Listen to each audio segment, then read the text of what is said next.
Astaghfirullah. Bismillahirrahmanirrahim.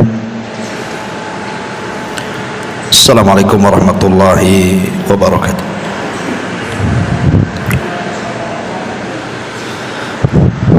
Alhamdulillah,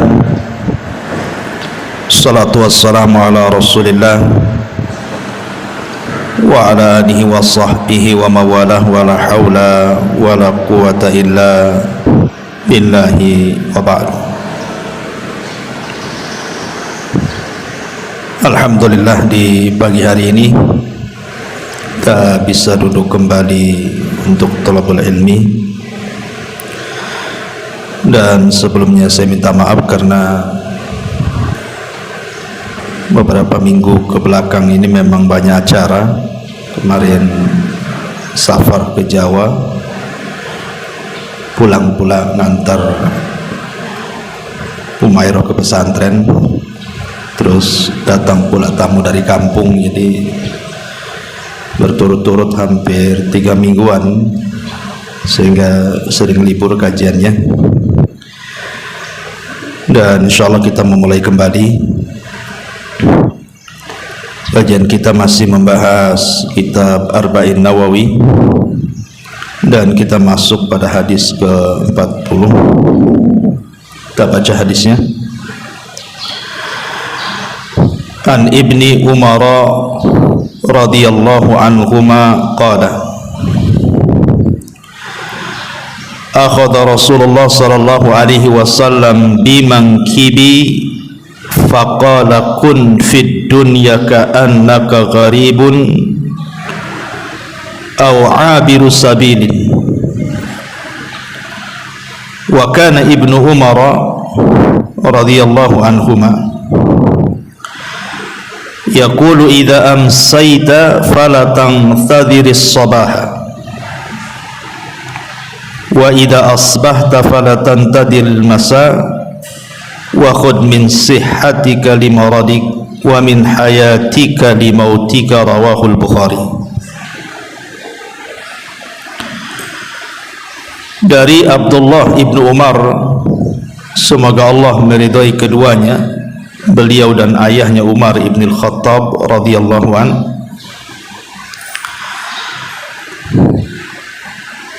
beliau berkata, Rasulullah sallallahu alaihi wasallam satu hari pernah memegang kedua pundakku seraya bersabda, jadilah engkau di dunia ini seperti orang asing ataupun seperti musafir. Kemudian Ibnu Umar radhiyallahu anhu berkata, jika engkau berada di sore hari, jangan menunda-nunda datangnya pagi hari, dan jika engkau di pagi hari, maka jangan menunda-nunda sampai datang sore hari. Pergunakanlah masa sehatmu sebelum sakitmu, dan masa hidupmu sebelum kematian. Hadis ini dikeluarkan oleh Imam Al-Bukhari dalam sahihnya. Baik. Ma'asyiral muslimat yang dimuliakan Allah Subhanahu wa taala. Hadis ini disebutkan oleh para ulama sebagai hadis pemutus dari segala angan-angan, maksudnya angan-angan dunia, dan seseorang diingatkan dengan dekatnya kematiannya. Dalam sebuah hadis dari Abdullah ibn Mas'ud radhiyallahu anhu, khattan Nabi sallallahu alaihi wasallam khattan murabba'an. Jadi satu hari Nabi sallallahu alaihi wasallam itu pernah menggaris sebuah garisan kemudian menggambar dalam bentuk persegi empat. Rasul pernah menggaris sebuah garisan, kemudian menggambar dalam bentuk persegi empat. Kemudian wa khatta khattan fil wasati kharijan minhu. Lalu setelah beliau menggambar persegi empat itu, beliau menggariskan sebuah garis di dalam persegi empat itu yang menjorok keluar. Jadi ini gambar persegi empat, kemudian digaris lagi keluar situ. Kemudian wa khatta khututan sigharan ila hadha alladhi fil wasati min janibihi alladhi fil wasati wa qala hadha al insan wa hadha ajaluhu muhitum bih. Kemudian Nabi SAW di tengah-tengah kotak tersebut menggaris lagi dengan garisan-garisan kecil yang banyak. Kemudian beliau bersabda, garis di tengah ini adalah ibarat seorang manusia yang dikelilingi oleh persegi empat itu, maksudnya ajalnya yang mengelilinginya. Adapun garis-garis itu adalah angan-angannya. Kata Nabi SAW, wa hadzal ladzi huwa kharijun amalu. Adapun garis-garis kecil yang banyak itu diibaratkan sebagai angan-angannya. Maksudnya apa? Nabi SAW dalam hadis Abdullah bin Mas'ud ini mengatakan, ketika menggambar persegi empat, kita ini berada dalam kotak itu, dan kotak itu artinya ajal yang mengelilingi manusia, di mana manusia tidak mungkin keluar dari kotak itu. Artinya manusia tidak mungkin lari dari ajalnya. Adapun garis-garis kecil yang keluar dari kotak itu adalah angan-angannya. Dari sini kita tahu bahwa angan-angan dan ajal itu sesuatu yang berbeda. Karena yang namanya angan-angan itu bisa terjadi, bisa tidak. Ada orang yang bercita-cita ingin jadi dokter, bisa jadi dokter, bisa juga gagal jadi dokter. Ada orang ingin jadi tentara, ya bisa juga jadi tentara, bisa juga gagal. Ada orang ingin menjadi pedagang sukses, ya bisa sukses, bisa juga tidak. Namanya angan-angan. Angan-angan itu hanya sekedar angan-angan saja, bisa tercapai, bisa tidak. Tapi kalau ajal itu bukan angan-angan. Ajal itu sesuatu yang pasti terjadi. Karena yang namanya ajal itu walaupun tidak diangan-angani, kita pengen mati atau pengen dipanjangkan usianya, namanya ajal itu tetap datang. Tidak mungkin gagal ajal-ajal. Dari sini kita tahu bahwa Nabi SAW ingin memutus rantai tulul amal, panjangnya angan-angan bagi manusia, bahwa ajal lebih dekat kepada dirinya dibandingkan angan-angannya. Makanya ada istilah para ulama, aqrabu syai'in al-ajalu wa ab'adu syai'in al-amalu. Paling dekatnya sesuatu itu adalah ajalnya, dan paling jauh sesuatu itu adalah angan-angannya. Lah dalam hadis Abdullah bin Umar radhiyallahu an, Nabi SAW ingin menasihati kita. Jadi satu hari Nabi SAW itu datang kepada Abdullah bin Umar, kemudian memegang kedua pundaknya. Jadi Abdullah bin Umar berada di depannya, Rasul memegang tangan seperti ini ke pundak Ibnu Umar. Dan ini menunjukkan apa? Kasih sayang Rasul kepada murid-muridnya, kasih sayang seorang guru kepada murid-muridnya. dilihat dari kedekatan Rasul meletakkan kedua tangan di pundak dan bahu Ibnu Umar. Jadi seorang guru harus punya kasih sayang dengan muridnya, karena Allah sendiri mengatakan, la in kunta faddan ghalidal qalbi dan faddu min hauli, kalau engkau keras kasar kepada orang yang kau dakwahi wahai Muhammad, tentu mereka akan lari dari dakwahmu. Makanya Rasul mencontohkan kelembutan seorang pengajar kepada seorang murid.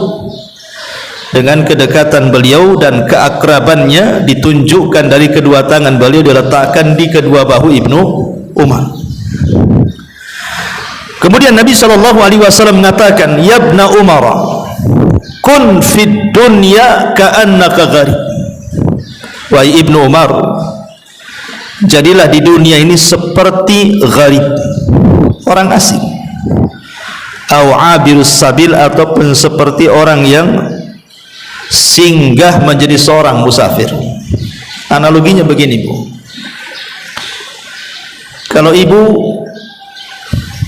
tidak pernah singgah di Batam, anggaplah sebagian ibu ada yang dari Jawa, dari Sumatera, Padang, atau dari daerah manalah sebutkan, tidak pernah ke Batam. Di Batam ini tidak punya pemilih, tidak punya keluarga, dan Batam ini hanya sekedar kota transit saja, karena tujuannya bukan ke Batam. Boleh jadi ibu mungkin mau ke Singapura atau ke Malaysia, hanya Batam ini tempat transit saja.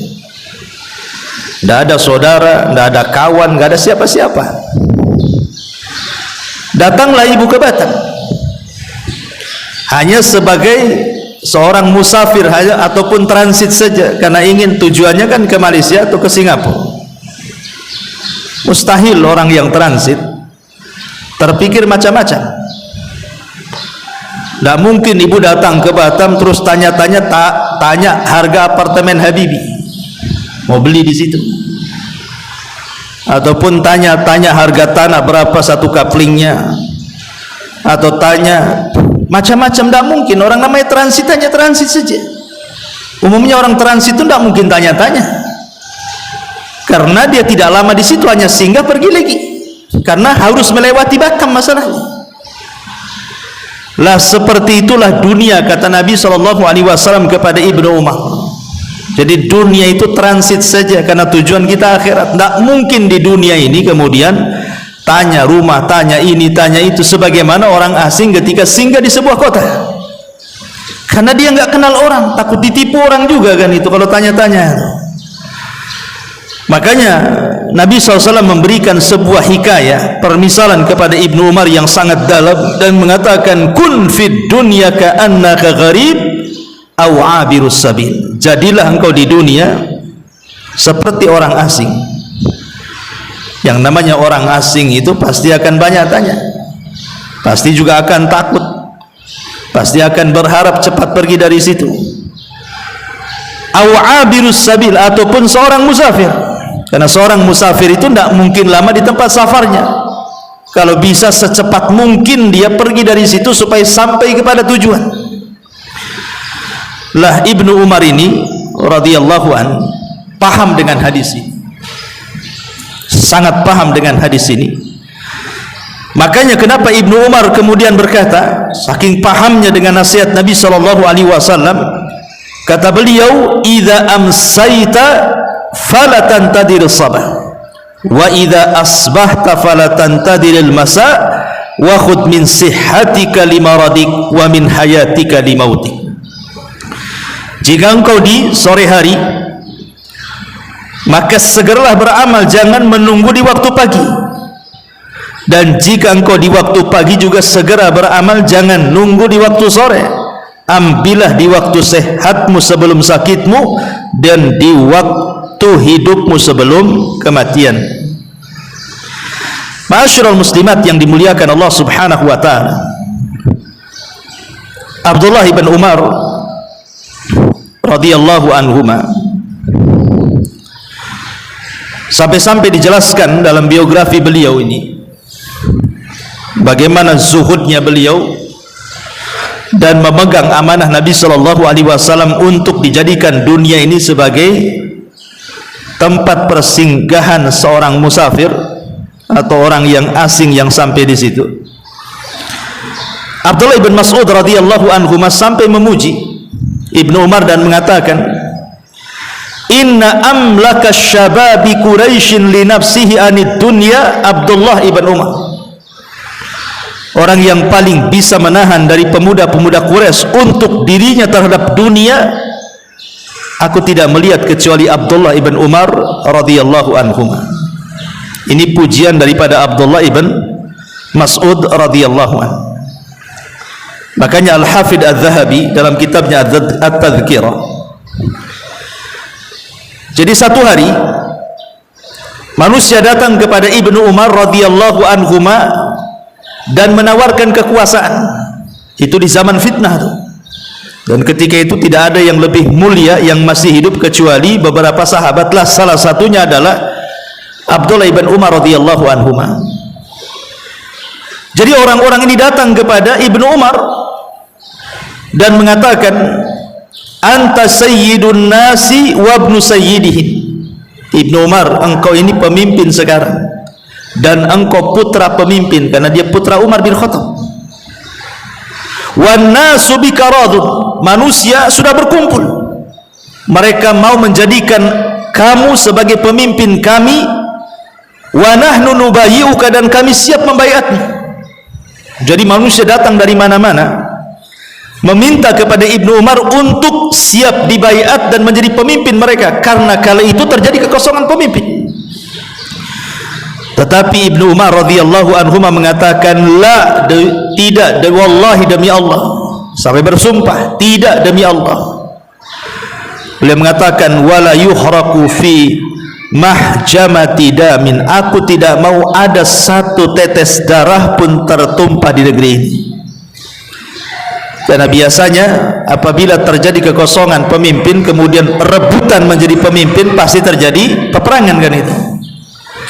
Makanya Ibnu Umar lebih baik menghindar dari fitnah, padahal sudah jelas-jelas loh kekuasaan di hadapan dia.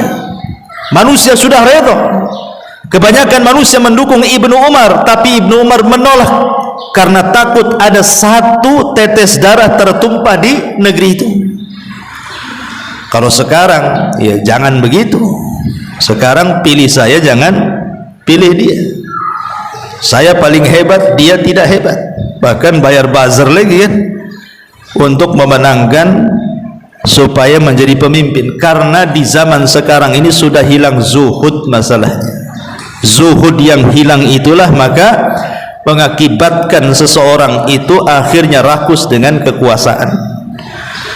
Dan ini tahu salah satu daripada serapan nasihat Nabi SAW kepada Ibnu Umar, maka Ibnu Umar betul-betul mempraktikkan sampai urusan kekuasaan saja dia lari, tidak mau, karena dia tahu tanggung jawabnya seperti apa. Ma'asyiral muslimat yang dimuliakan Allah Azza wa Jalla, sampai satu hari disebutkan dari Samir Ar-Riyahi, dari bapaknya dia mengatakan, jadi Ibnu Umar radhiyallahu anhu ini satu hari syariba ma'an, dia meminum air yang sangat dingin sekali, air mineral yang sangat dingin diminum oleh Ibnu Umar. Fabaka fashtadda buka'u, tiba-tiba Ibnu Umar menangis dan semakin menjadi tangisannya. Faqila lahu, dikatakan kepada Ibnu Umar, wa ma yubkika ya Ibnu Umar, apa yang membuat anda menangis wahai Ibnu Umar? Maka Ibnu Umar mengatakan, tadzakartu ayatan fi kitabillah, karena aku teringat satu ayat dalam Al-Quran, wahila bainahum wa baina ma yashtahun fa'araftu anna ahlan nar la yashtahuna syai'an syahwatuhumul ma' wa qad qala Allah azza wa jalla afidu alaina minal ma' au mimma razaqakumullah.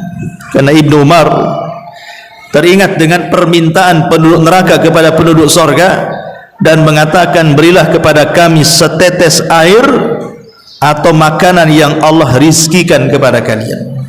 Dan ini permintaan terakhir penduduk neraka di dalam neraka, karena permintaan mereka Pertama, mereka minta kepada Allah Subhanahu wa taala agar dikeluarkan dari neraka. Tetapi Allah Subhanahu wa taala justru tidak mengajak bicara penduduk neraka.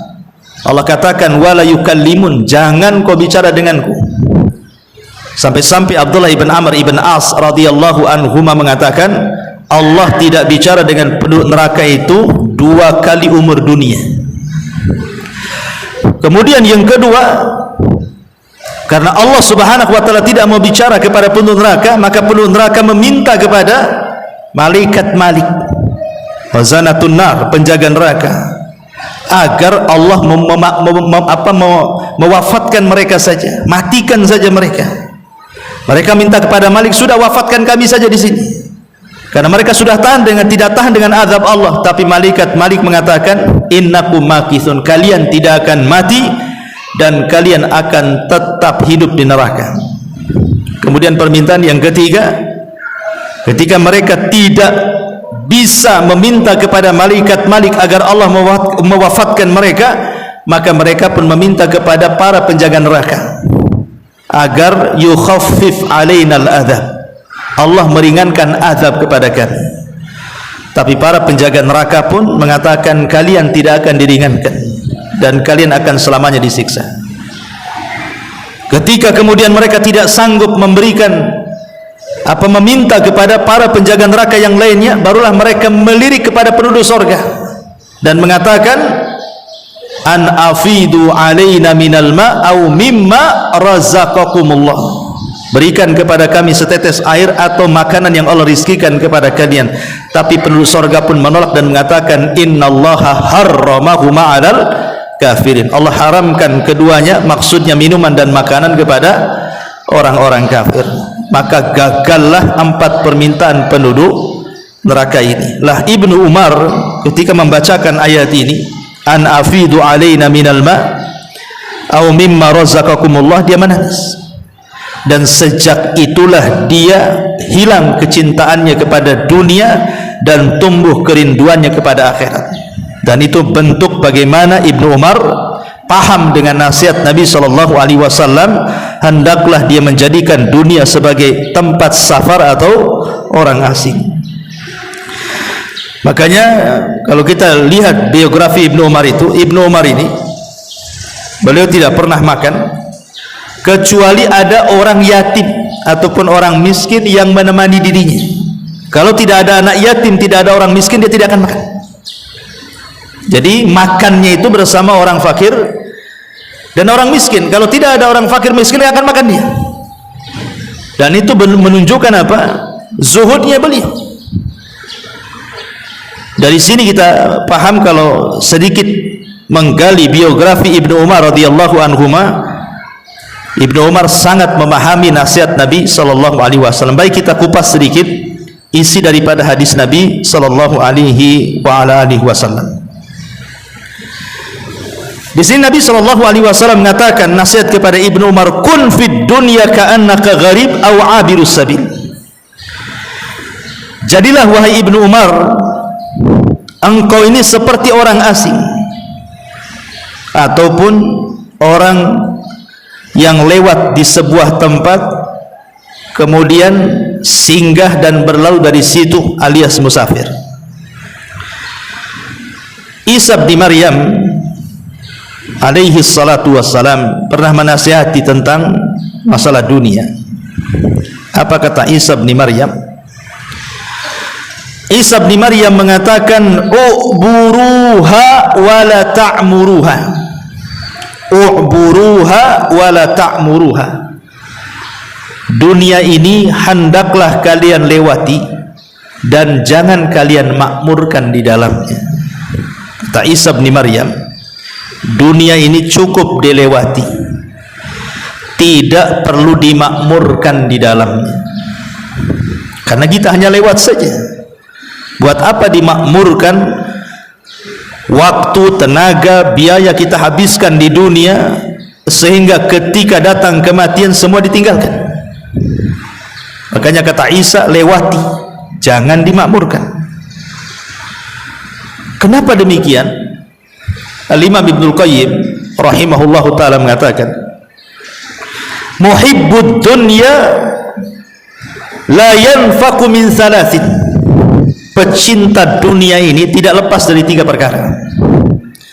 Orang kalau cinta dunia pasti tidak lepas dari 3 perkara, kata Ibnu Al-Qayyim rahimahullahu ta'ala. Apa itu? Hammun lazimun wa ta'abun daimun wa hasratun la yanqadi. Yang pertama, kegelisahan yang terus menerus. Yang kedua, kecapean dan keletihan yang tidak berujung, dan penyesalan yang tidak pernah berhenti. Yang pertama, kesedihan dan kegelisahan yang terus menerus. Yang kedua, kecapean dan keletihan yang berkelanjutan. Dan yang ketiga, penyesalan yang tidak pernah berhenti. Inilah dunia. Coba kita perhatikan, dunia ini lebih banyak membuat sedih dibandingkan senang. Cobalah perjalanan ibu dari kecil, bagaimana ibu rasakan sejak kecil itu, senang atau tidak? Kemudian setelah menginjak remaja, kemudian dewasa, kemudian menikah, kemudian punya anak, rasanya lebih banyak sedih dibandingkan bahagia. Dan kesedihan itu selalu lewat. Apabila datang kebahagiaan, datang lagi kesedihan. Kayaknya nggak pernah berujung tuh. Kemarin saja baru tertawa, hari ini pula sudah menangis. Kemarin baru bahagia, hari ini pula sudah gundah gulana. Begitu juga capek letih. Siapa yang tidak capek di dunia ini? Stres, Bu.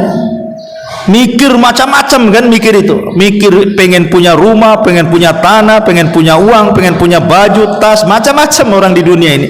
Dan itu kan tidak ujug-ujug ada kan, harus mencari, lelah letih. Kadang-kadang nekan pula suaminya untuk membelikannya, padahal dia tahu kemampuan suaminya seperti apa. Ya karena dunia ini melelahkan. Ujung-ujungnya penyesalan. Kenapa? Karena sudah dikumpul-kumpul pun ditinggalkan. Makanya ada istilah hakikatud dunya at-tajmi'u wat-tafriqu. Hakikat dunia itu, ibu kumpul-kumpulkan sudah banyak, ibu tinggalkan. Ibu tinggalkan. Berapa banyak coba orang-orang yang sudah kaya sukses itu akhirnya meninggal dunia kan? Dia kan gak mungkin berpikir besok akan mati. Tidak ada orang yang mereka rakus dengan dunia itu berpikir besok akan mati. Nggak mungkin, mustahil.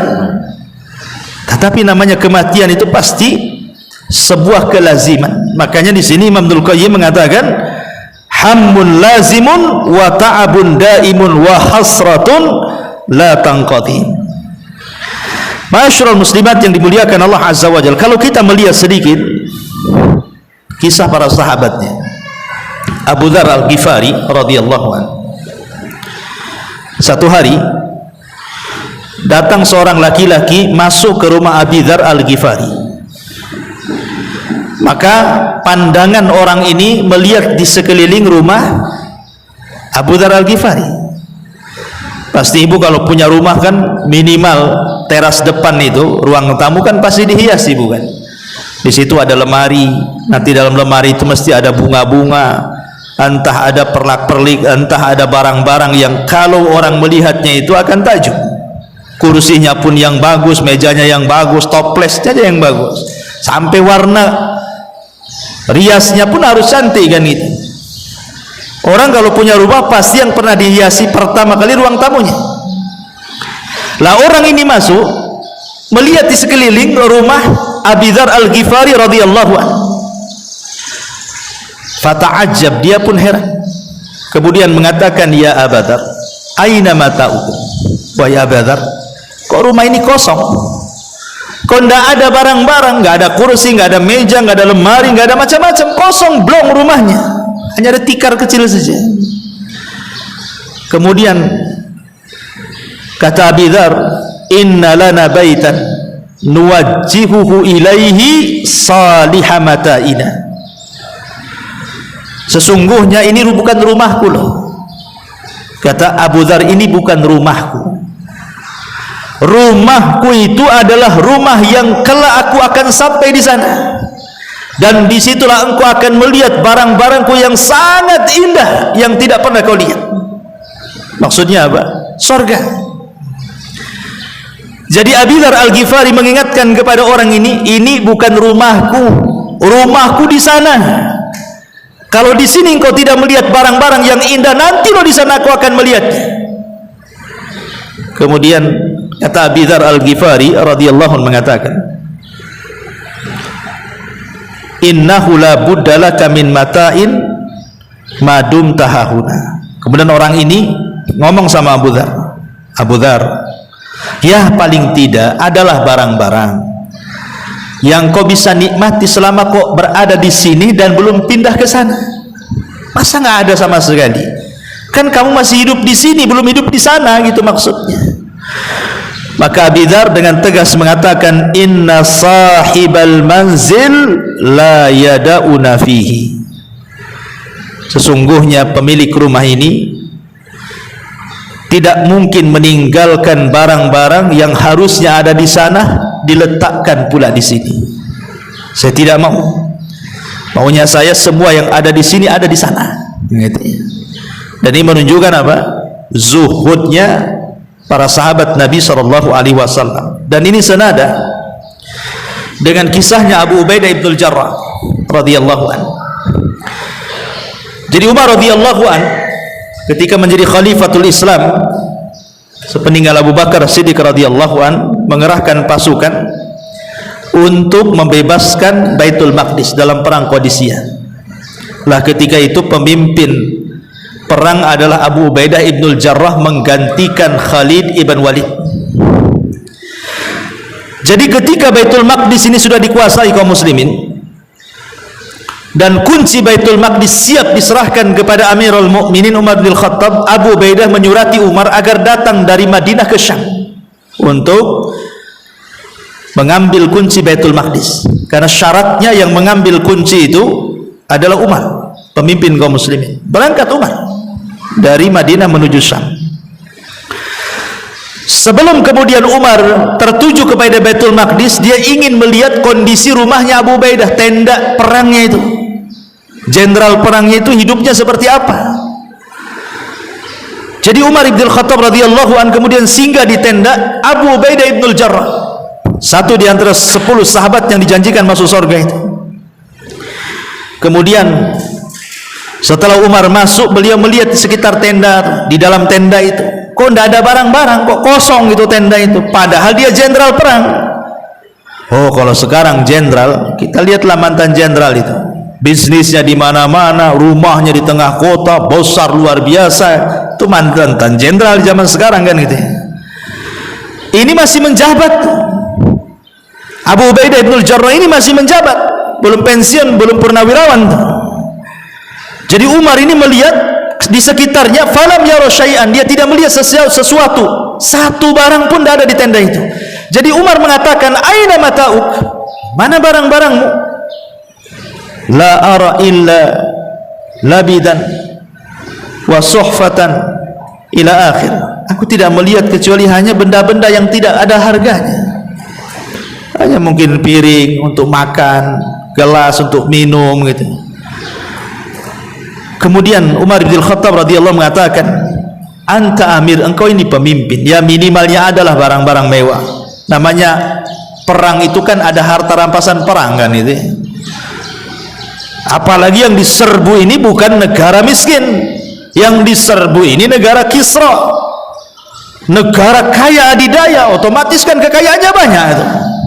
Kalau menang dapat harta ghanimah itu kan macam-macam, emasnya, peraknya, ya kasur empuknya, ya barang-barang mewahnya, barang-barang megahnya kan mesti dapat lah kan, tidak mungkin tidak.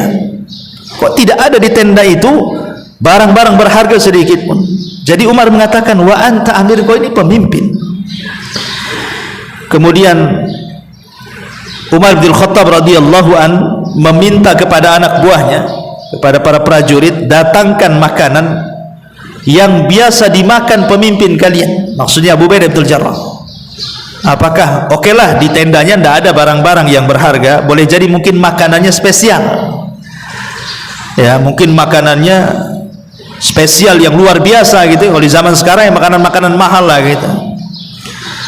Rupanya ketika didatangkan, makanan itu adalah makanan yang biasa dimakan para prajurit. Jadi nggak ada bedanya, prajurit makan itu, dia juga makan itu. Nggak ada bedanya antara jenderal dan pasukannya. Dari situlah kemudian Umar bin Khattab fabaka, beliau pun menangis. Faqala, dan dia mengatakan kepada Abu Ubaidah, khayyaratna dunya ghairaka ya Aba Ubaidah, dunia telah merubah kami semuanya kecuali engkau wahai Abu Ubaidah. Dunia tidak merubah dirimu, kami semua dirubah dunia kecuali engkau. Ini yang ngomong bukan orang biasa loh, Umar bin Khattab radhiyallahu anhu. Kalau sudah Umar yang ngomong, ya memang Abu Ubaidah itu seperti itu kan gitu. Karena pujian Umar tidak mungkin sembarang orang dia mengatakan seperti itu. Makanya Umar mengatakan ghayyaratna dunya, dunia sudah merubah kami. Illa anta ya Abu Ubaidah, kecuali engkau wahai Abu Ubaidah, dunia sama sekali tidak berubah. Itulah makna, karena Abu Ubaidah sangat paham hadis Nabi sallallahu alaihi wasallam dalam sebuah hadis, mali walid dunya, mali walid dunya. Kata Nabi sallallahu alaihi wasallam, apalah aku dengan dunia ini, apalah aku dengan dunia ini, illa mathalu ma yaj'alu ahadukum isba'ahu hadhihi wa asyara Yahya bisyababati fil yammi falyandur bima tarji. Demi Allah, tidaklah dunia dibandingkan akhirat melainkan seperti salah seorang di antara kalian meletakkan jarinya, Yahya perawi hadis berisyarat dengan jari telunjuknya ke laut, lalu lihatlah apa yang dibawa dari jari jemari itu. Jadi kalau ada lautan, kemudian kita celupkan jarinya, kemudian diangkat lagi, paling ada satu tetes itu. Lah satu tetes itulah menjadi perebutan satu dunia manusia sejak zaman Adam sampai yang terakhir mati. Sementara kekayaan Allah itu terbentang lautannya. Jadi kalau seandainya orang berpikirlah satu tetes yang di jari itu diperebutkan manusia, sementara di depannya lautan yang terbentang berupa sorga, kok tidak dikejarnya? Mana akalnya? Gitu maksudnya. Lah kita rebutan yang satu tetes, sementara yang lautan tak bertepi kok ditinggalkan? Akalnya di mana? Seolah-olah Rasul ingin mengatakan demikian. Ini lautan terbentang loh, kenapa kalian tidak kejar? Kenapa ngejar yang setetes itu?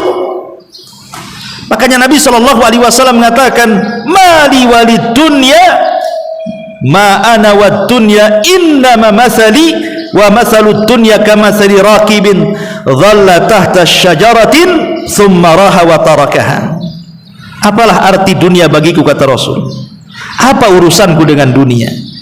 Sungguh perumpamaanku dan perumpamaan dunia adalah seperti pengendara yang berteduh di bawah pohon, lalu istirahat sesaat kemudian meninggalkannya. Sebagian ulama hadis mengatakan dunia ini seperti kailulah. Tahu kailulah? Tidur siang. Jadi seolah-olah Rasul ingin mengatakan, kita ini lagi safar, capek, ada pohon di situ, kemudian kita duduk di situ hanya kailulah, tidur sesaat, tidur siang, kemudian setelah bangun kemudian kita pergi lagi. Itulah dunia, seperti singgah di bawah pohon, hanya sekedar tidur kemudian pergi. Pendeknya kehidupan dunia, dan memang pendek kan. Sekarang kan ibu yang usianya 40-50 tahun kan udah nggak terasa. Mungkin masa lalu itu hanya kenangan saja kan. Oh dulu ibu pernah kecil sekolah di sini, main di situ, kemudian remaja sekolah di sini di situ, kemudian dewasa sekarang sudah menikah, punya anak, sebagian sudah punya cucu. Kok cepat kali zaman ini. Seolah-olah tahu-tahu saja ya, tahu-tahu kecil, remaja, dewasa, tahu-tahu ngaca sudah beroban semuanya. Ya itulah dunia, nggak terasa. Bahkan kalau waktu zaman dulu itu kayaknya lama sekali. Saya masih ingat tuh, kalau dulu itu siang dari pagi sampai sore itu lama kali. Tapi sekarang kan dari pagi ke sore itu cepat sekali rasanya. Tahu-tahu zuhur, asar, maghrib. Ini kayak kajian saja, baru tadi kita ngaji udah 9.42 sekarang ini. Terasa duduk kayak gini. Ya. Nah ini menunjukkan bahwa dunia ini hanya sesaat. Bahkan ada seorang sahabat, Salman Al-Farisi radhiyallahu anhu. Ma'ruf kisah Salman Al-Farisi, seorang sahabat yang keliling dari satu negara ke negara berikutnya hanya mencari hidayah, dari beragama penyembah berhala berupa api Majusi, kemudian masuk Nasrani, kemudian dibeli oleh tuan Yahudi sampai akhirnya dapat hidayah masuk Islam. 3 agama dilewati itu Salman Al-Farisi, Majusi, Nasrani, Yahudi, baru Muslim, ya. Dan Salman Al-Farisi walaupun demikian termasuk as-sabiqun al-awwalun, dia orang-orang yang lama mengikuti jejak Nabi. Salman Al-Farisi seolah-olah ketika Allah Subhanahu wa taala tidak menghendaki Abu Lahab masuk ke dalam Islam, Allah ganti Salman Al-Farisi yang bukan orang Arab justru mendapatkan hidayah saat kematiannya, detik-detik wafatnya. Jadi Sa'ad bin Abi Waqqas ini satu di antara 10 sahabat yang dijanjikan surga ini datang menjenguk Salman saat wafatnya. Kemudian dilihatnya Salman ini menangis, maka Sa'ad bin Abi Waqqas berusaha menghibur Salman dan mengatakan, alaisa qad sahibta Rasulullah sallallahu alaihi wasallam kada wa kada, alaisa kada wa kada, alaisa kada wa kada. Wahai Salman, engkau ini orang yang paling lama berkawan dengan Nabi, sekian dan sekian waktu engkau sudah berbuat begini dan begitu bersama Nabi, engkau sudah berbuat begini dan begitu bersama Nabi. Jadi Sa'ad bin Abi Waqqas berusaha menenangkan Salman karena ketika itu menangis saat detik wafat itu, diingatkan dengan kebaikan. Dan ini sunnah hukumnya, kalau ibu ziarah kepada orang sakit, maka yang dibicarakan tidak boleh kecuali kebaikan. Tidak boleh ibu bicara soal keburukan di ruangan yang ada orang sakit di situ, nggak boleh. Tetapi ceritakan kebaikan, kau ini orang baik, atau diceritakan ke kawannya biar dia dengar, sayang dia sakit, jadi itu orang baik, mudah-mudahan Allah sembuhkan dia, supaya dia dengar waktu sakitnya, ya. Karena di sini Sa'ad memberikan contoh kepada kita, menjelaskan kepada Salman bagaimana jasa beliau dulu dan bagaimana pertemanan beliau dengan Nabi sallallahu alaihi wasallam. Qala Salman, tapi Salman mengatakan, dia mengatakan, ma'abki wahidatan minal isnain, aku bukan menangis karena satu di antara 2 perkara. Kata Salman, aku menangis bukan karena satu di antara 2 perkara. Kemudian Salman mengatakan, ma'abki dhannan lid dunya wala karahiyatan lil akhirah. Demi Allah aku mati bukan karena aku terikat dengan dunia, aku tidak mau meninggalkan dunia, bukan itu. Bukan pula aku membenci akhirat, karena orang mati itu cuma 2 nih. Kenapa orang itu kemudian saat kematiannya sulit, sehingga kemudian terkadang di antara mereka itu harus koma berbulan-bulan loh, bertahun-tahun. Ada Allah siksa seperti itu orang tuh, gak mati-mati. Ada orang koma bertahun-tahun itu.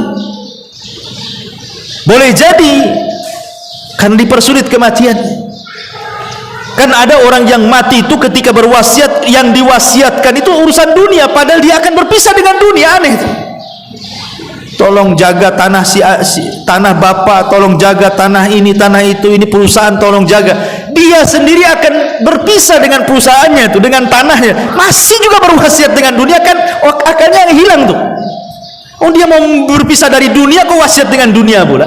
Kecuali kalau wasiatnya kebaikan, tolong nah ini sepertiganya wasiatkan, kasihlah untuk masjid, kasihlah untuk anak yatim, jelaskan itu ya. Tapi ada sebagian orang tidak berpikir ke situ, sehingga terjadilah karahiyata lil mauti, benci kematian dan benci akhirat. Kata Salman, aku menangis bukan karena takut meninggalkan dunia atau benci dengan akhirat, walakin, kata Salman, akan tetapi, walakin Rasulullah sallallahu alaihi wasallam ahida alayya ahdan, dulu Rasul pernah berjanji kepadaku dan aku pernah berjanji kepadanya. Aku khawatir janji yang pernah aku berikan atau Rasulullah SAW janjikan kepadaku, aku tidak bisa menepatinya. Kemudian dia mengatakan, fama arani illa qad ta'addaitu, dan aku tidak pernah melihat pada diriku kecuali aku sudah melampaui janji itu. Aku belum bisa menepati janji yang dijanjikan Rasul kepadaku. Lah Sa'ad ini mendengar Salman mengatakan seperti itu heran. Jangan-jangan Rasul juga pernah janji kepada dia dan dia belum melaksanakannya. Jadi Sa'ad ini mendesak kepada Salman, wa ma'ahida ilaika, apa yang dijanjikan Rasul kepadamu wahai Salman? Jangan-jangan aku juga sama gitu ya. Maka Salman Al-Farisi radhiyallahu anhu mengatakan, annahu yakfi ahadakum mithlu zadir raqib wa la arani illa qad ta'addaitu wa ma anta ya Sa'ad fattaqillah idza inda hukmika wa idza hakamta wa inda qasamika idza qasamta wa idza hammika idza hamamta. Kata Salman Al-Farisi radhiyallahu anhu, Rasul dulu pernah berjanji kepadaku agar engkau wahai Salman menjadikan kehidupan dunia ini dalam berjalan di atas dunia ini mithlu zadir raqib, ambillah perbekalan secukupnya seperti seorang musafir berbekal. Ibu kalau berbekal safar, tidak mungkinlah rumah dibawa. Macam mana bawa rumah? Walaupun punya kendaraan, tidak semua orang itu bawa kendaraannya kan. Ibu mau safar ke Jawa, punya mobil bagus di sini, ada sebagian kita yang bawa, ada sebagian kita yang tidak bawa kan. Malas pula mau bawa mobil, bagus dia charter di sana ya. Dan tidak mungkin juga ibu bawa beras, bawa bumbu-bumbu dapur kan itu. Yang penting bawa ATM isinya uang semua. Artinya kan orang kalau mau safar itu kan dia pasti cari yang ringan. Makanya kalau orang cerdas dalam safar itu dia tidak mau bawa koper banyak-banyak kan. Ngapain bawa koper banyak-banyak kan itu. Bagus beli pakaian di jalan ya, pulang bawa oleh-oleh jadinya kan. Kalau bawa koper banyak-banyak, bawa oleh-oleh di sana tak jadi beli. Pulangnya aja sekoper itu yang kita bawa kan. Pasti orang kalau safar itu dia cari yang paling ringan tuh. Kalau bisa jangan nenteng lah, nenteng dompet saja. Karena sekarang ini safar dimudahkan, mau makan tinggal makan, mau beli pakaian tinggal beli, di mana saja pun ada pasar gitu. Artinya bahwa Rasul ingin mengatakan, kalau engkau menjadi seorang musafir, maka ambillah perbekalan secukupmu, lah itulah dunia. Ambillah perbekalan secukupnya di dunia untuk akhiratmu. Lah kata Salman Al-Farisi, wala arani illa waqad ta'addaitu, dan aku tidak pernah melihat pada diriku kecuali aku sudah melampaui janji itu. Adapun kau wahai Sa'ad, mumpung kau masih hidup, bertakwalah kepada Allah dalam hukummu apabila engkau berhukum, dalam pembagianmu apabila engkau membagi, dalam cita-citamu apabila engkau bercita-cita. Dari kisah tiga sahabat ini radhiyallahu anhum menunjukkan bagaimana mereka mengajarkan kepada kita tentang pentingnya zuhud dan tentang bahayanya panjang angan-angan. Inti daripada nasihat-nasihat para sahabat ini bahwa di sini ada faedah tentang pentingnya zuhud dan pentingnya seseorang itu untuk tidak memperpanjang angan-angan. Kenapa demikian? Malik ibn Dinar, seorang ulama salaf, mengatakan arba'un minasyaqa, ada 4 perkara termasuk kecelakaan manusia. Kalau ibu masuk dalam 4 perkara ini celaka. Kata Malik ibn Dinar rahimahullahu ta'ala, yang pertama qaswatul qalbi. Ibu kalau keras hati, ini bahaya ya, jangan keras hati. Yang kedua jumudul aini. Ibu kalau susah menangis, susah menangis, baca Quran susah menangis, susah diingatkan akhirat juga susah menangis ya. Karena itu akibat dari keras hati kan. Kalau sudah keras hati pasti mata susah menangis ya. Tapi kalau lembut hatinya pasti mata akan mudah menangis. Kemudian yang ketiga tulul amal, panjang angan-angan, yang berakibat kepada yang terakhir wal hirsu ala dunya.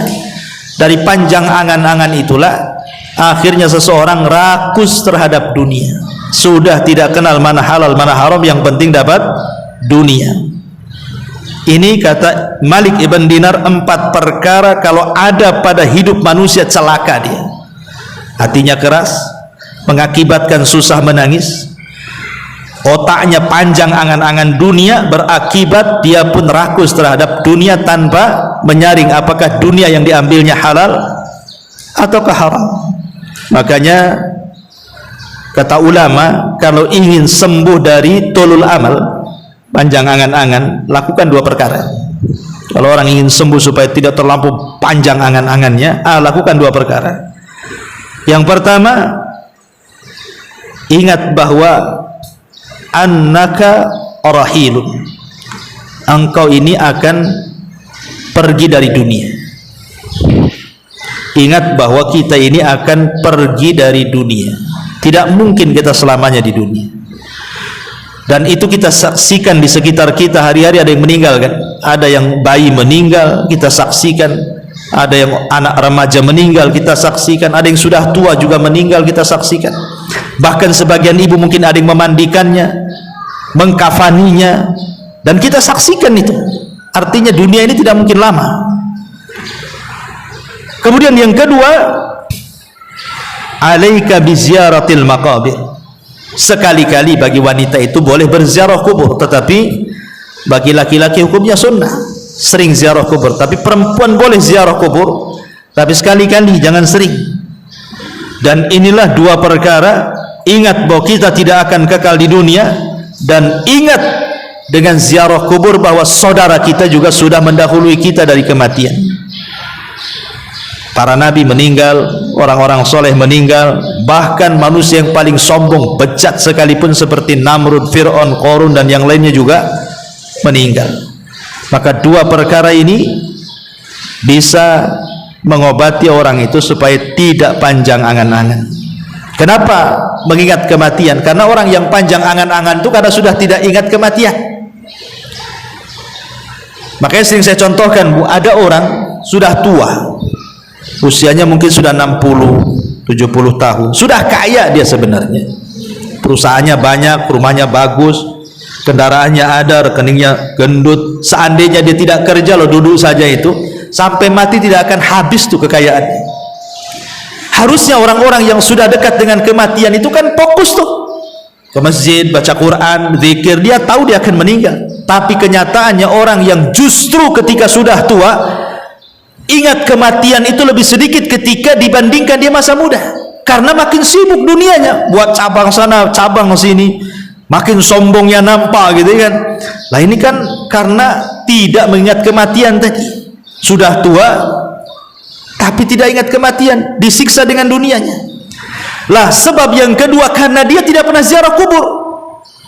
Coba kalau dia sering ziarah kubur, nampak gitu ya, bahwa tetangganya dikubur di sini, tetangga depan dikubur di situ, kawan sekolahnya dia dikubur di sini, mungkin dia berpikir bahwa oh kemarin saudara saya, kemarin kawan saya, boleh jadi sekarang atau besok atau lusa mungkin saya.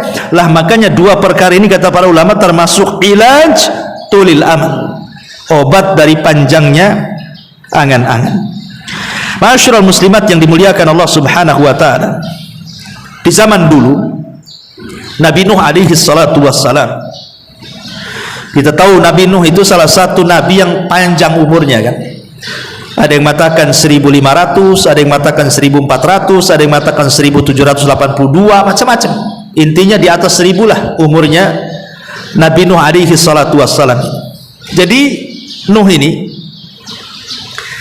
setelah kemudian berdakwah selama alfasanatin illa khamsina ama, 950 tahun, kemudian terjadi tufan sehingga melulantakkan seluruh kaumnya, membinasakan kecuali Nuh dan orang-orang yang di perahunya yang selamat. Jadi satu hari Nuh ini sudah selesai tufan, kaumnya pun sudah binasa, dan dia pun membawa orang-orang yang tidak banyak di perahunya. Jadi malaikat maut ini datang ingin mencabut Nuh alaihi salatu wassalam, mencabut nyawa Nuh alaihi salatu wassalam. Dan disebutkan oleh Imam Qurtubi saat memberikan tafsiran kepada surah Al-Ankabut ayat 14-15. Jadi malaikat maut ini mengatakan, ya Nuh, ya akbaral anbiya wa ya tawilal umri wa ya mujabad da'wati, kaifa ra'aita dunya. Wahai Nuh, wahai nabi yang paling besar, wahai nabi yang dipanjangkan umurnya, wahai nabi yang diijabah doanya, bagaimana menurutmu soal dunia? Jadi malaikat maut bertanya kepada Nuh alaihi salatu wassalam, kaifa ra'aita dunya, bagaimana menurutmu soal dunia? Maka Nabi Nuh alaihi salatu wassalam mengatakan, mithla rajulin bunya lahu baitun lahu baban fadakhala min wahidin wa kharaja minal akhar. Nuh mengatakan, dunia ini permisalan ibu ini dibangunkan satu rumah, kemudian dibuatkan dua pintu, pintu depan dan pintu belakang. Kata Nuh, dunia ini seperti rumah, engkau masuk dari situ, kau keluar dari situ. Ya, Nuh alaihi salatu wassalam mengatakan, dunia ini seperti rumah, ibu punya rumah ada dua pintu, pintu depan dan pintu belakang, seolah-olah ibu masuk dari pintu depan kemudian keluar dari pintu belakang. Itulah dunia, rumah ini tidak akan dibawanya, ditinggalkan begitu saja, seolah-olah keluar masuk saja, masuk keluar saja, hanya singgah sebentar, masuk rumah, duduk, kemudian keluar lagi. Lah itulah dunia, kata Nuh alaihi salatu wassalam. Dalam riwayat, dakhala min ahadihima wa jalasa hunayatan thumma kharaja min babil akhar. Engkau masuk ke dalam rumah, kemudian berduduk sejenak, hunayah itu sejenak duduk, kemudian keluar lagi. Makanya kenapa di dalam Al-Quran itu illa asyiyatan au duhaha. Nanti di akhirat orang itu ditanya soal jam mereka hidup di dunia, mereka mengatakan seolah-olah di dunia ini hanya asyiyah au duhaha, hanya sesaat saja di waktu duha, kemudian pergi. Itulah dunia, kata Allah. Tapi masyarul muslimat yang dimuliakan Allah azza wa jalla, di antara kisah-kisah sahabat Nabi SAW dan juga para nabi, nasihat terakhir dari hadis ini adalah perkataan Ibnu Umar radhiyallahu anhuma di ujung riwayat, idza amsayta fala tantadiris sabah wa idza asbahta fala tantadiril masa wa khudh min sihhatika limaradik wa min hayatika limautik. Ini nasihat Ibnu Umar kepada kita. Jika engkau berada di sore hari, jangan menunggu datangnya pagi hari, dan jika engkau berada di pagi hari, jangan menunggu datangnya sore hari. Maksudnya, kalau pagi ini kita bisa beramal, jangan nunggu nanti sore. Pagi ini ibu bisa punya uang ingin sedekah, sudah langsung sedekahkan. Ya, pagi ini ibu bisa ingin baca Quran, ya sudah, jangan diprogram, nanti sore kan ada waktu. Kalau pagi ini ingin silaturahim ke saudara yang sedang sakit, ya sudah, segerakan hari ini berangkat. Karena belum tentu sore bisa, gitu. Betapa banyak orang yang mengagendakan sesuatu ternyata tidak jadi. Tapi berapa banyak orang-orang yang tiba-tiba ada program dijalankan langsung jadi pula dia, kan? Rame-rame kita ke rumah si Anu, rame-rame datang. Tapi kalau kita sore aja lah, biar kita tenang, senang, waktunya ada. Ketika sore banyak pula alasan kawan-kawan, kan? Oh, tidak bisa datang, tidak bisa hadir, tidak bisa ini, tidak bisa itu, karena ini, karena itu, macam-macam, kan? Makanya kenapa kemudian di sini Ibnu Umar mengatakan kalau bisa beramal di waktu pagi, jangan pula nunggu di waktu sore, ataupun sebaliknya, karena umur manusia tidak tahu. Dari sini Nabi SAW mengatakan, badiru bil a'mali sab'an, bersegeralah kalian beramal saleh sebelum datang 7 perkara. Dan ini sudah saya jelaskan ke ibu-ibu. Apa itu? Illa hal tantadiruna illa faqran munsia. Apakah ibu harus menunggu menjadi orang fakir yang melupakan ibadah? Sekarang mumpung ya walaupun tidak miskin sekali, tetapi kan cukup hidupnya, walaupun tidak kaya sekali tetapi cukuplah. Masih bisa lah ibu datang ke majelis taklim, masih bisa sholat duha, masih bisa berinfak walaupun tak banyak, gitu kan. Kalau memang bisa lakukan, jangan sampai datang kefakiran yang melupakan. Karena orang fakir itu, ada orang fakir itu kalau diajak ibadah pikirannya tidak akan nyambung. Kenapa? Nggak bisa saya datang ke pengajian, besok saya makan apa? Ini kerjaan banyak, kalau saya tak kerja keluarga makan apa? Akhirnya lupa ibadah tuh, karena kefakiran yang melalaikan tadi. Ataupun yang kedua, ghinan mutghiyah, ketika fakir berangan-angan, nanti kalau sudah kaya ingin haji, kalau sudah kaya ingin sedekah, kalau sudah kaya ingin betul-betul bantu, tapi sudah kaya melampaui batas dia. Nggak ada satupun yang dibantu, haji pun tidak, umrah pun tidak mau berangkat, ya. Ataupun yang ketiga, maradan mufsidah, jangan menunggu sakit yang mendudukkan ibu sehingga tidak bisa bergerak. Orang sakit itu, Bu, hanya angan-angan saja. Saya lihat ada orang disetruk, ya kan, ditaruh di kursi roda itu. Dia ngomong pun tak bisa, udah menyon gitu ya mulutnya, kakinya pun tidak bisa digerakkan, tangannya. Kita memandang dia saja sedih, apalagi yang merasakan. Kita melihat dia saja sedih itu. Kita sudah terpikir kalau seandainya saya yang ada di situ. Coba berpikir, Bu, kalau seandainya ibu melihat ada orang terduduk lagi setruk, kemudian ibu berpikir, bagaimana kalau saya yang di situ? Tentu kan pikirannya aneh-aneh itu, kita ini sudah ketakutan. Makanya kasihan gitu melihat orang-orang seperti, apakah nunggu seperti itu gitu ya, nunggu sakit yang tidak bisa seseorang itu bergerak untuk ibadah. Atau yang keempat, haraman mufannida, ataupun mungkin diberikan pikun. Sudah sholat dibilang belum sholat, belum sholat dibilang sudah sholat, puasa dibilang tidak puasa, sedang puasa dibilang puasa, macam-macam orang pikun itu. Ataupun yang terakhir, yang kelima, mautan mujahiza, ataupun kematian yang mendadak, dan yang banyak. Atau yang keenam, dajjal, fasyarrul ghaibin yuntazar, ataupun apakah harus nunggu dajjal dan itu sebaik-baik perkara gaib yang ditunggu-tunggu. Atau yang terakhir, awis saatu adha wa amar, ataukah kiamat adalah sesuatu yang sangat berat dan menakutkan. Makanya Rasul mengatakan, ightanim khamsan qabla khamsin. Kata Nabi SAW, jaga 5 perkara sebelum datang 5 perkara. Apa 5 perkara sebelum 5 perkara itu? Kata Nabi SAW, jagalah 5 perkara sebelum datang 5 perkara. Pertama, jaga waktu mudamu sebelum datang masa tua. Sekarang ibu, kita lihat ibu punya anak remaja lah. Kalau ibu yang sudah tua, yang anaknya sudah gadis atau anaknya sudah bujang, kita lihat kan mereka itu gesitnya luar biasa. Naik motor aja bisa ngebut-ngebutnya orang tuh. Anak muda itu kan, Bu, suruh ke pasar aja sebentar aja dia, kan lagi gesit-gesitnya. Dan ibu pernah merasakan itu, jalan ke sana kemari tidak punya capek. Itu anak muda tuh. Kita sudah tua ini, mau jalan 1 kilo ngos-ngosannya itu, kayak buru apa gitu ya. Tapi dulu masa muda jalan beberapa kilo tuh tidak terasa kayaknya, padahal nggak minum tuh. Kalau kita ini jalan ke sana saja duduknya 100 kali itu, duduk jalan gitu ya. Artinya kan ibu pernah merasakan muda tuh. Lihat orang muda itu masih kuat, tidak punya capek, tidak punya lelah, ke sana kemari gesit.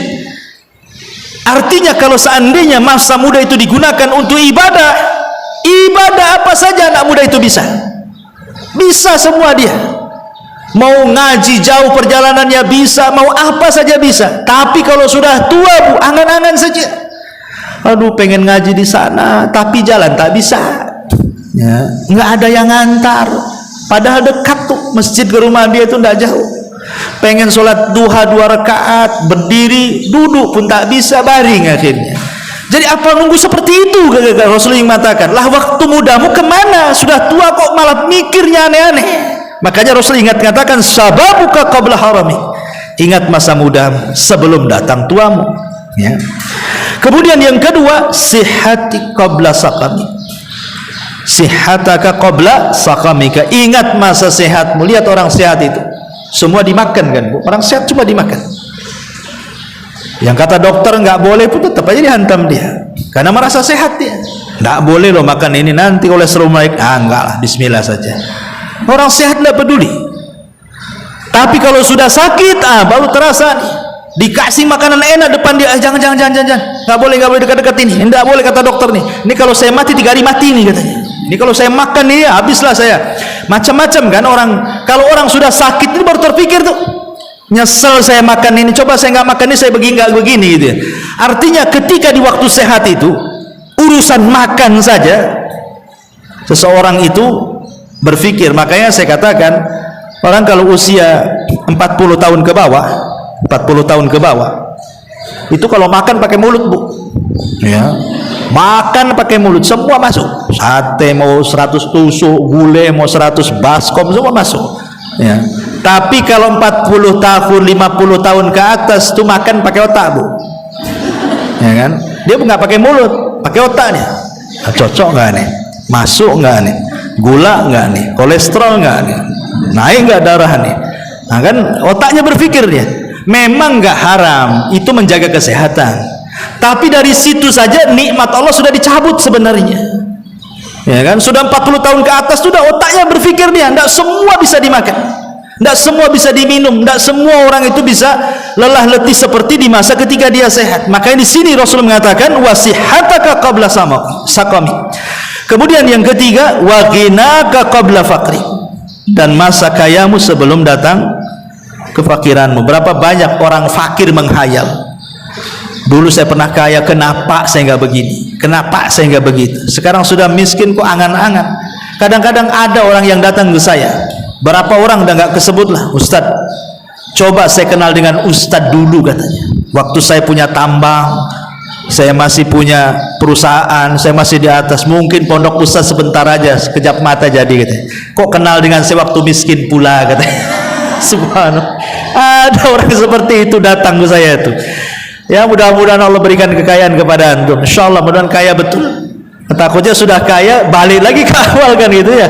Dan miskin datang lagi kedua kalinya, itu sama aja namanya.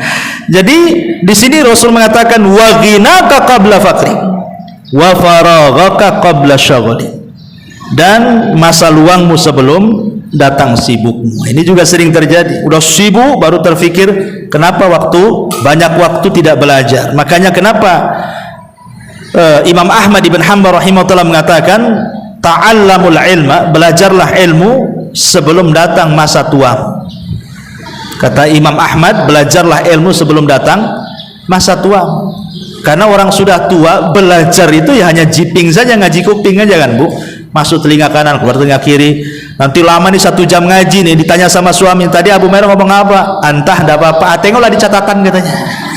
Tengok di catatannya dulu. Tunggu. Nah ini itu poin banyak kelewat juga.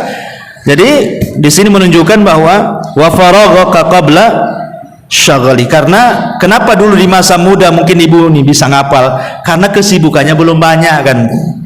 Sekarang sudah tua kan banyak yang ngurus cucu, yang ngurus anak, yang ngurus ini, banyak yang diurus, sehingga terpecah akal itu, hafalan terpecah, jadi susah untuk nyimpan karena simpanan yang lain lo harus lebih banyak porsinya. Jadi ingat duitnya lebih besar dibandingkan ingat hafalannya, makanya agak sulit gitu ya. Kemudian wahayatika qabla mautik, dan kehidupanmu sebelum kematianmu. Karena kalau orang sudah datang ajalnya, apa kata Allah? Allah mengatakan fa idza jaa ajaluhu la yastakhiruna sa'atan wa la yastaqdimun. Apabila datang ajal seorang tidak mungkin ke depan, tidak mungkin ke belakang, dan dia pun mengatakan laula akhartani ila ajalin qarib la asaddaqa wa akum minas salin. Kalau Allah kembalikan aku ke dunia, tentu aku akan bersedekah dan tentu aku akan termasuk orang-orang yang saleh. Tapi kan mustahil. Itu hanya penyesalan yang tidak ada guna. Wallahu alam. Ini diantara hadis ke-40. Baik, sampai di sini kita tutup. Kita kasih waktu 10 menit untuk tanya jawab, silakan.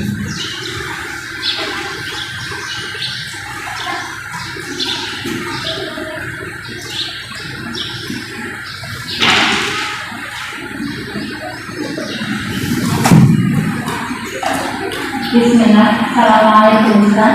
Waalaikumsalam. Alhamdulillah sudah beberapa kali kajian saya tidak bisa bertanya, insya Allah kajiannya bermanfaat untuk kita semuanya. Yang anak tanyakan ya Ustaz, di pembahasan di awal tadi ada perkataan yang Ustaz sampaikan, sesungguhnya manusia itu banyak mengalami kesedihan daripada kesenangan. Dari masa kecil ke umur sebaya dan masa tua. Itu maksudnya yang anda tanyakan secara umum, atau orang-orang yang tertentu yang dibuat Allah yang mereka merasakan kesedihan itu Ustaz? Atau ada sebagian orang yang hatinya happy dan bahagia saja. Alhamdulillah. Allah mengatakan laqad khalaqnal insana fi kabad. Sungguh kami ciptakan manusia itu dalam kondisi kabad, keluh kesah. Manusia itu akan banyak mengeluh dan akan banyak terus meminta keluh kesahnya kepada Allah Azza wa Jalla ataupun kepada manusia. Kalau kita lihat kehidupan Nabi, Nabi itu jelas-jelas manusia yang paling mulia, tapi dia tidak pernah hidup di istana megah. Tidak pernah Nabi hidup di istana megah seperti Raja Kisra, Raja Kaisar, Romawi dan Persia. Kemudian sepanjang hidupnya ditekan. Mana ada hidup Nabi senang? Ditekan, dikatakan gila, penyahir, tukang tenun, pemecah belah, macam-macam. Sahabatnya dibunuh, kan kepikiran juga tuh sahabatnya dibunuh, diintimidasi, kemudian diusir hijrah pula ke Madinah. Sampai di Madinah perang lagi, 27 kali perang Rasul itu. Kemudian juga belum lagi musuhnya ganti pula orang Yahudi dan orang-orang Nasrani, datang pula orang-orang munafik, macam-macam pula tuduhannya kepada Nabi. Ketika Islam sudah betul-betul di atas kejayaan, Rasul tinggal menikmati saat detik-detik wafatnya. Datang malaikat, kemudian meminta dua pilihan. Apakah engkau wahai Muhammad akan hidup selamanya di dunia dan Allah akan berikan kenikmatan sebagai balasan akan dakwahmu selama ini sampai kau menjadi seorang yang sukses, ataukah engkau meninggal dan mengikuti teman-temanmu di Rafiqil A'la? Apa kata Rasul? Ila Rafiqil A'la. Aku memilih untuk bersama teman-temanku di Rafiqil A'la. Kehidupan Nabi saja kita sudah luar biasa. Ya, anak-anaknya meninggal dunia, semua meninggal dunia Rasul itu, kecuali satu Fatimah. Itu pun 6 bulan setelah meninggal baru menyusu. Kemudian setelah hijrah ke Madinah, apa kata Aisyah? Selama kami hijrah dari Mekah ke Madinah, kami tidak pernah merasakan makanan yang lezat. Bahkan pernah terjadi datang bulan, 2 bulan, 3 bulan, dapur kami tidak ada yang mengepul satupun asap, mana tidak ada makanan di rumah Nabi. Bahkan Nabi SAW pernah diikat gitu ya, perutnya dengan 2 batu karena saking laparnya.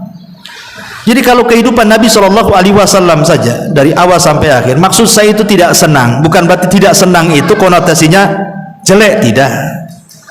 Tidak senang itu konotasinya tidak mesti tidak jelek, karena tidak senang itu boleh jadi karena dia menanti kesenangan nanti. Untuk berlelah letih di dunia itu untuk kesenangan yang akan datang. Gitu maksudnya ya. Jadi tidak semua tidak senang itu dikonotasi buruk, tidak. Ada yang tidak senang Allah uji itu karena mengangkat derajat, ataupun menghapus kesalahan dia, ataupun menegur dia karena dosa-dosa yang pernah dia lakukan, atau menjadi tabungan kelak di akhirat setelah kematian. Wallahu a'lam.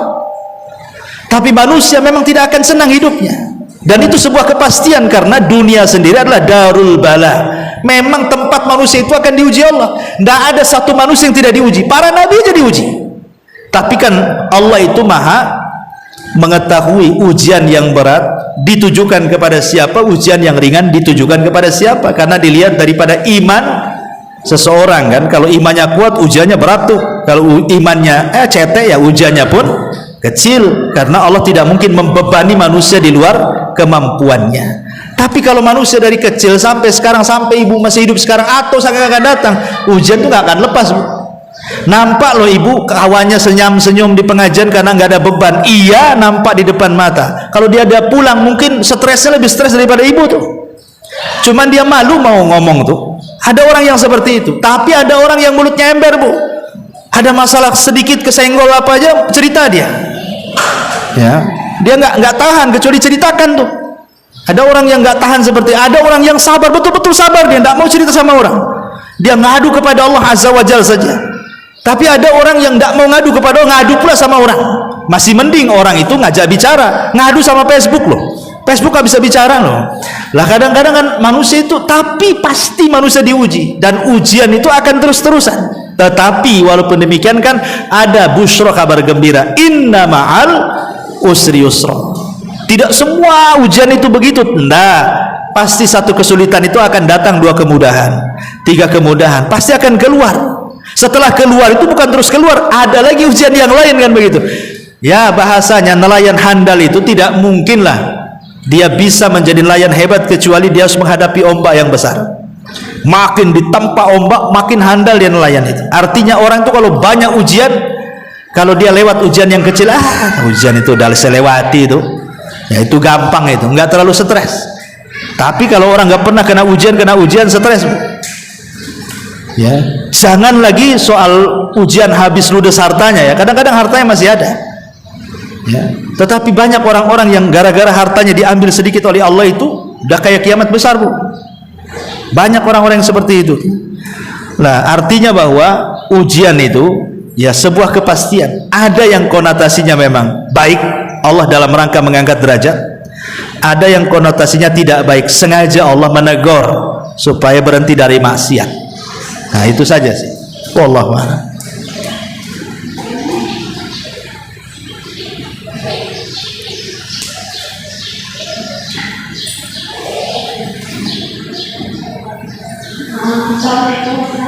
Waalaikumsalam. Saya mau nanya ya, apakah sholat seorang istri juga bisa dizolimi suami dosa? Gimana? Dizolimi suami itu, ketika berhadapan dengan anak itu anak-anak. Apa hukumnya seorang suami menzalimi istri? Iya. Iya. Terus itu apakah seorang istri tidak bertahan karena anak itu, apakah halnya itu? Oke, ya. Ya, alhamdulillah. Itulah tadi saya jelasin, Bu. Kadang-kadang di dunia ini, ibu pikir sebelum menikah itu gambaran ibu tuh senang saja. Kan ada orang belum menikah itu udah kayaknya karena melihat orang menikah akhirnya senang. Rupanya setelah ibu jalani justru sebenarnya tidak menikah itu lebih senang dibandingkan menikah. Karena mungkin banyak kezaliman dari pasangan, baik istri kepada suami itu sebaliknya. Tetapi ingat bahwa sesenang-senangnya orang yang tidak menikah, sesenang-senangnya orang yang tidak menikah, dia tidak dapat pahala seperti sesusah-susahnya orang menikah. Kan gitu ya. Kenapa? Karena semata-mata menikah tidak beramal apapun, hanya akad nikah. Qabiltu nikah, aku terima nikah, hanya sebatas itu saja. Maka seorang suami dan istri itu sudah diberikan separuh agama. Separuh agama sudah dikasih. Kalau orang belum menikah nggak dikasih separuh agama. Berarti kalau separuh tinggal nyari yang separuhnya. Lah yang separuhnya inilah dicari dengan cara apa? Sabar, syukur, qanaah, zuhud. Itulah dalam keluarga. Dan kebanyakan seorang istri dalam keluarga itu, dia masuk surga itu karena dua akhlak. Seorang istri, kunci masuk surga seorang istri dalam rumah tangga itu cuma dua akhlak. Pertama syukur, yang kedua sabar. Makanya kenapa Allah titik beratkan seorang wanita itu dua perkara, kan? Salat dan puasa. Idza shallatil mar'atu khamsaha, apabila seorang wanita menjaga salat 5 waktu, wa shamat syahraha, kemudian menjaga puasa Ramadannya. Ingat, hanya Rasul dua ibadah yang disebut, salat dan puasa. Lebihnya wa hafizat farjaha wa ta'at ba'laha, jaga kemaluan, jaga suami. Tapi ketika Allah menyebutkan dua ibadah, Allah sebutkan dua saja, jaga salat 5 waktu, jaga puasa Ramadan. Apa hikmah dibalik dua ibadah ini? Salat itu melahirkan syukur, dan puasa itu melahirkan sabar. Makanya ketika Nabi SAW pecah-pecah kakinya, sampai Aisyah radhiyallahu anha sebagai istri kasihan dengan suaminya karena Rasul sudah sepuh, dan mengatakan sudahlah, cukupkan yang wajib-wajib saja, tidak perlu harus tiap malam qiyamul lail sampai kakinya pecah-pecah. Apa jawaban Rasul? Rasul mengatakan kepada Ummul Mukminin Aisyah radhiyallahu anha, afala akuna abdan syakura, salahkah saya wahai Aisyah menjadi hamba yang bersyukur? Dari sini salat melahirkan syukur, ya. Dan puasa melahirkan sabar. Karena puasa itu terkandung 3 kesabaran. Sabar dalam menjalankan ketaatan, sabar dalam menjauhi kemaksiatan, dan sabar ketika menghadapi qada dan qadar. Ada semua pada puasa. Makanya ketika ahli tafsir memberikan catatan wasta'inu bis sabri was shalah, wasta'inu bis sabri was shalah, mintalah pertolongan dengan salat dan juga dengan kesabaran, maksudnya mintalah pertolongan dengan salat dan puasa. Mintalah pertolongan dengan sabar dan syukur maksudnya. Jadi seorang wanita itu di rumah tangga, 2 ibadah inilah yang menjadikan wanita banyak masuk surga. Pertama sabar, yang kedua syukur. Dari 2 istimbat ibadah yang Rasul katakan tadi, salat, syukur, puasa, sabar. Nah, lakukan 2 sifat ini Bu dalam rumah tangga. Kalau ibu mau sabar dizalimi suami, sampai kapanlah suami mendolimi ibu? Tidak mungkin seumur hidup Allah ciptakan suami mendolimi itu. Mustahil Bu, mustahil. Tidak mungkin Allah ciptakan orang itu kerjanya zalim saja. Pasti ada waktu berhentinya kan? Tidak mungkin lah nggak berhenti kezaliman itu. Pasti ada berhentinya. Artinya ibu harus yakin bahwa suami tidak diciptakan untuk mendolimi ibu. Satu, kalaupun dia melakukan kezaliman, lah ketika itu suami memang sedang mengikuti syaitan. Tapi hakikatnya manusia tidak seperti itu, karena manusia itu kan fitrah asalnya.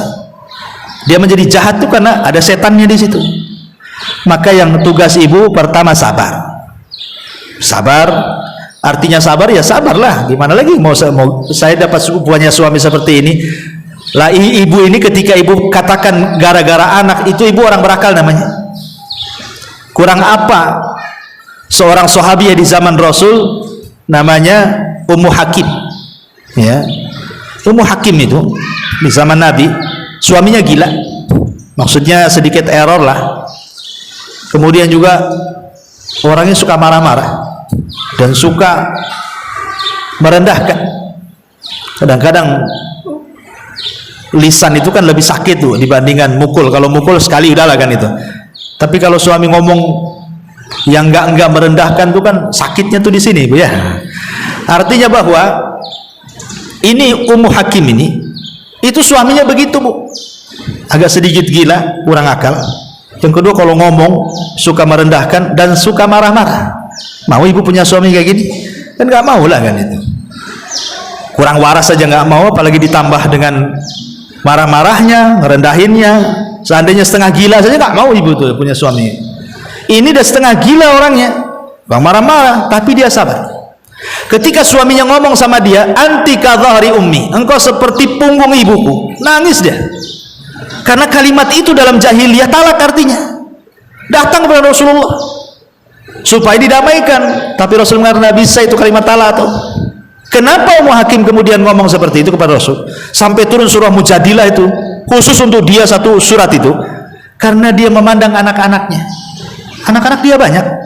Belum tentu kalau dia nikah dapat bapak nih, dia jadi bapak anak-anaknya, karena emosional. Bapak angkat dengan bapak kandung itu beda. Jahat-jahatnya bapak kandung itu adalah sedia sayang sama anaknya tuh. Bahkan ada istilah, nak cukuplah bapakmu jadi bajingan. Nah, kamu jadi janganlah seperti bapakmu. Nah, masih ada lah kan kemauan bapaknya itu anaknya lebih baik daripada bapaknya. Tapi kalau bapak angkat udah banyak kejadiannya. Kadang-kadang diusir anaknya, anak angkatnya diusir. Dia memang ingin nikah ibunya saja. Ya. Ataupun mungkin ibu tidak menikah lagi, akhirnya anak-anaknya jadi yatim kan? Yatim hidup bahasanya. Iya kalau orang tuanya, bapaknya tanggung jawab. Kalau enggak, ya. Maka sebenarnya yang harus ibu lakukan pertama berdoalah. Bu, doa itu pengetuk pintu langit. Makanya sering analogikan, kalau saya benci sama ibu, tapi ibu datang ke saya hari ini ngetuk pintu, tuk tuk tuk, ustad gitu, gak mungkin nggak saya buka Bu. Tiap hari datang ngetuk, nggak mungkin nggak saya buka, pasti dibuka. Awalnya sih sewot, ngapain kita ketukan gitu ya kan? Lama-lama kan disalami, apalagi ibu datang bawa rantang, ya kan? Bawa roti, bawa apa, lama-lama lembut lah saya ini. Itu kepada manusia loh ya. Allah itu mimbabil aula, ini namanya mafhum aulawi. Manusia saja kalau diketuk hari-hari datang sayangnya, apalagi Allah yang tidak ada dendam. Kalau hari-hari diketuk pintu langit dengan doa, dengan ya Allah lembutkan hati suami, ya Allah ambil waktu-waktu yang mustajab. Mustahil lah Allah itu nutup pintu suami, itu mustahil. Maka doa bu, sepertiga malam doa, minta diketuk tuh pintu langit itu tiap hari kalau bisa. Lama-lama dilembutkan lah. Yang punya hati itu Allah kok. Ya kalau ibu doakan yang jelek-jelek, mati aja lah suami saya, ya Allah mati saja dalam kecelakaan ya Allah, biar saya terhindar. Anda itu nggak bagus ya kan. Jadi satu doa ya. Yang kedua introspeksi. Kadang-kadang apa yang kita alami hari ini itu karena warisan dosa masa lalu, kita tidak tahu. Mungkin kita dulu ya kan, kita tidak tahu ya masa lalu ibu seperti apa, masa lalu saya seperti apa, masa lalu orang lain. Semua orang tuh punya masa lalu. Ada yang masa lalunya baik, ada yang masa lalunya tidak baik. Ada yang masa lalunya penuh dengan ibadah, ada yang masa lalunya penuh dengan maksiat. Sekarang ketika kemudian masa lalu sudah berlalu, ibu sudah mulai hijrah, bertobat gitu kan. Terkadang Allah Subhanahu wa taala memberikan ujian dengan cara mungkin suami jadi jahat, anak jadi nakal, tetangga jadi jahat, orang tua kurang macam-macam. Itu terkadang itu untuk menggugurkan dosa lalu tuh. Kita tidak tahu saja. Mungkin kita punya dosa dulu-dulu tidak tahu. Sekarang Allah berikan ujian, mau sabar atau tidak? Kalau sabar boleh jadi itu sebagai pengangkat dosa yang dulu-dulu lah pernah kita lakukan. Kita tidak tahu, karena ada sorga itu tidak bisa diraih dengan sholat, tidak bisa diraih dengan puasa, tidak bisa diraih dengan sedekah, hanya bisa diraih dengan sabar. Ada sorga itu yang hanya bisa diraih dengan kesabaran. Dan sabar itu tidak seperti sholat. Sholat itu capek bu, ada gerakan, ada wudhu, jaga baju, jaga najis, jaga hadas. Tapi sabar itu kan di sini. Ya, jadi sabar-sabarin aja lah bu. Jadi itulah sabar. Yang kedua syukur. Ibu jangan memandang keburukan suami 100%, tapi lihat kebaikannya. Kalau ibu merasa suami jelek terus, ibu sudah nggak hidup di bumi itu, mungkin sudah dibunuh sama suami.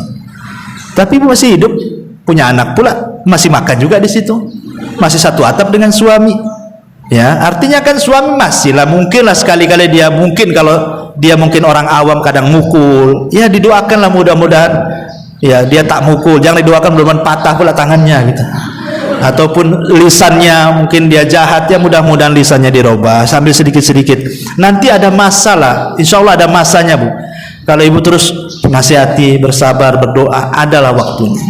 Ya, kalaupun itu belum terjadi, ya anggap saja itu laluan dalam kehidupan, itu ujian bagi ibu. Bersabar, karena mengakhiri perceraian itu tidak baik dalam agama. Itu sama dengan membantu syaitan. Apalagi tadi ibu bagus karena anak-anak. Kalau bisa jangan begitu, karena Allah bu. Ya, jangan karena anak-anak, nggak dapat pahala. Saya sabar karena Allah. Ya, dengan melihat anak-anak. Ya ibu ya, kalau sabar karena anak-anak nih nggak ada ibadahnya itu. Semua sabar itu karena Allah Subhanahu wa taala. Wallahu a'lam. Saya harus ngantar orang ke bandara ini. Subhanallah bihamdika, asyhadu an la ilaha illa anta astaghfiruka wa atubu ilaik. Wallahu ta'ala. Assalamualaikum warahmatullahi